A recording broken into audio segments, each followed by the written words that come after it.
violence, it's old video. and war. We'll The see, though. insane brutality of ISIS continues. The Russians are invading Ukraine, and the Palestinians and Israelis continue to slug it out. This might not be Does up to that date. make you feel gloomy? Well, don't, because if you look at the numbers, war actually seems to be going out of fashion, while the global population is at an all-time high. It seems that we live in the most peaceful period in human history. How is this possible? Interesting. Dun, dun, dun. As of September 2014, there were 4 conflicts going on in the world that had caused at least 10,000 people to die since January 2013. 9 conflicts that killed more than 1,000 people, and 13 that killed more than 100 since January 2013. Not really peaceful, but consider this. Of all the conflicts going on, none is an active war between countries. They are either civil wars or local conflicts. Although civil wars are terrible and cause huge suffering, their impact is usually way smaller than a war between nations or empires. When 2 nations engage in war, they can mobilize much bigger forces, have access to all of the state's resources and logistics, and almost to all of the population. So why have we transitioned from wars between nation-states to civil wars? Jack says, no war equals billions of military dollar and contractors not getting work. A lot of it is to do with colonialism and the Cold War.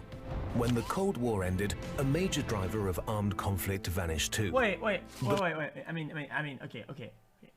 That does make sense, but I mean, not having a war can be a good thing. People aren't dying, and you know, I'm not even gonna have a take about this. Okay, no take. Okay, I don't think as a concept, a war is. You know, dude, I'm not even gonna say anything, dude. Fuck all this. You know, I'm sure I've watched the breakup of the communist dictatorships revealed new. If I say anything, everybody's gonna get mad. If I say war is bad, yeah, but conflicts are bad and they need wars. And if you say, oh, war is needed, no, because war causes death and suffering, and we shouldn't have. No takes. Fuck you guys. No takes today. And brought new conflicts in the now freed state, which often resulted in civil war. Much more importantly, in 1945, nearly all of Africa, much of Asia, and parts of Latin America were under colonial rule. By 1990, all but a few islands were independent. But wait, couldn't you argue that what today's multinational corporations are doing in the Third World is just as bad as colonialism? Let's look at Congo.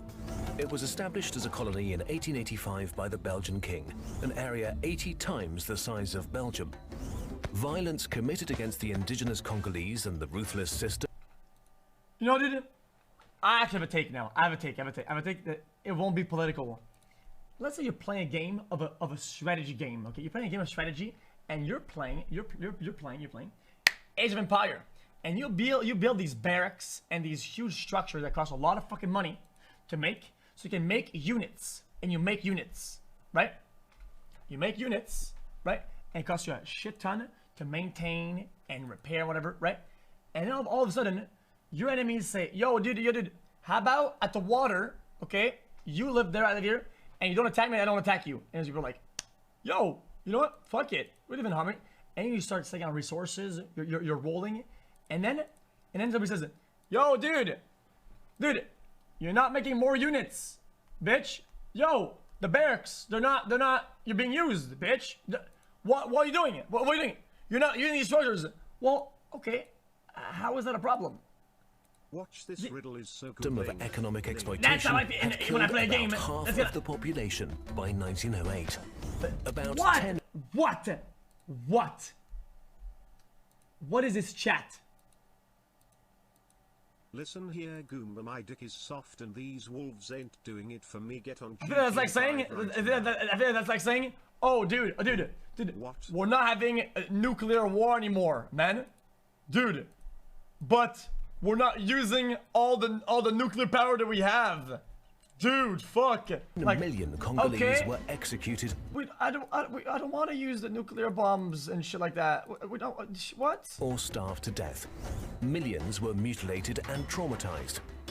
the economic exploitation of the Congo remained the top I'm done. priority, and forced labor I'm never muting. really ceased completely until the end of Belgian rule in 1960, which is not really that long ago. So no, colonialism was much worse than vulture capitalism is today, and it ended just 2 generations ago. Most of the conflicts that are going on right now are in areas that 60 years ago were under foreign control. But things are getting better.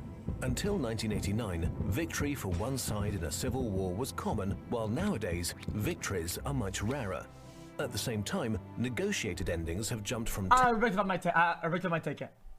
How about we spend resources on transferring the things that are used to destroy to build things instead?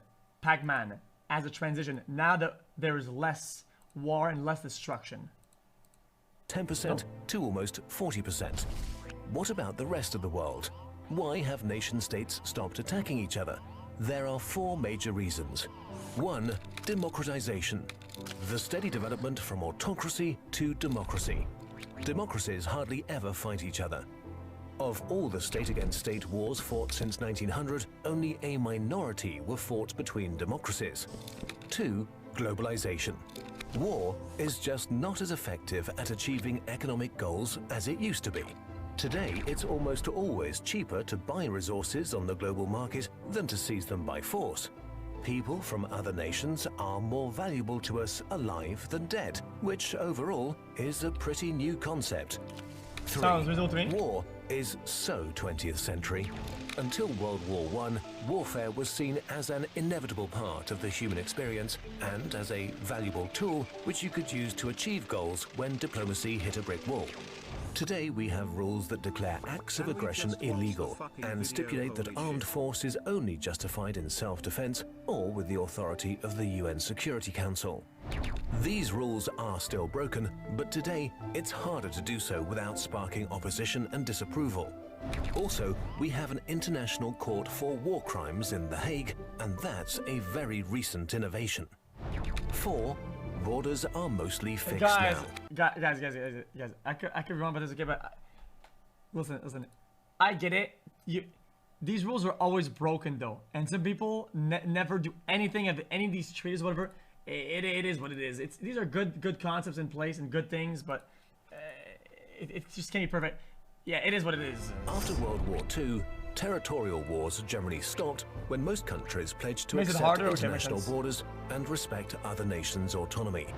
But is all of this just an anomaly, or are we on the road to lasting peace? Truth is, we don't know yet. We need a big enough sample to rule out the historical average, which is about 1 or 2 big wars per century. We just haven't had enough time since World War II to rule out the possibility that war is not going away. If we don't have one major war in the next 75 years, we can be really confident that humanity is changing. So, you see, war might be over.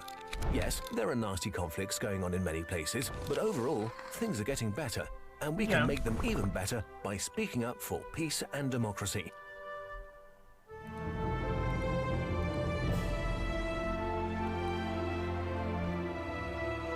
Interesting.